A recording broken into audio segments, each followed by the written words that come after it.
Welcome back, everyone. In our previous video, we broke down client-side controls, how applications trust your browser a little too much. If you haven't seen that one, I highly recommend you check it out, because today, we're taking that concept to the next level. Our mission for this video is clear and ambitious: exploit a logic flaw to get this premium $1,337 jacket for under $100. So, let's not waste any more time.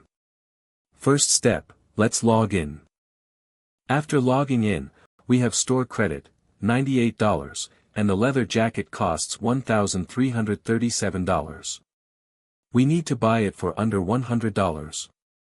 First, let's click on the jacket, and then, enable Foxy proxy in the browser.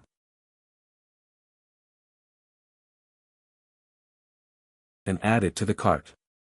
We capture this request in Burp Suite and send it to Repeater. We send the request and check in the browser cart. Our product is added with price $1,337. Now we click the minus sign in the cart and see the product gets removed. Let's go back to Repeater tab, send the request again, and check the browser. Now let's modify the quantity parameter to -1 and send the request. We check in the browser cart, our product is removed. This means the minus parameter is working. Let's send the request again and refresh the browser. This time we see our jacket price shows -$1,337. Then we remove the item from cart. Now go to Repeater and add the jacket again with original price. Then go to Home page and add another high price item to cart. Capture this request and send to Repeater. Check in cart, we see our item is added. Now go to Repeater again and modify the quantity parameter to -10.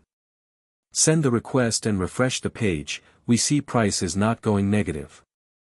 Send the request again in Repeater and refresh the page. This time we see our price goes negative. We keep adding items until the total price goes under $100.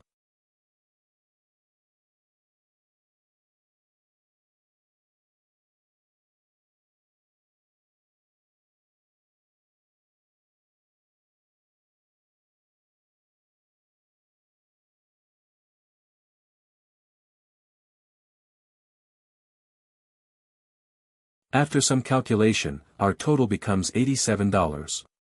Then we place the order and our order is successful. This is how our high-level logic vulnerability works.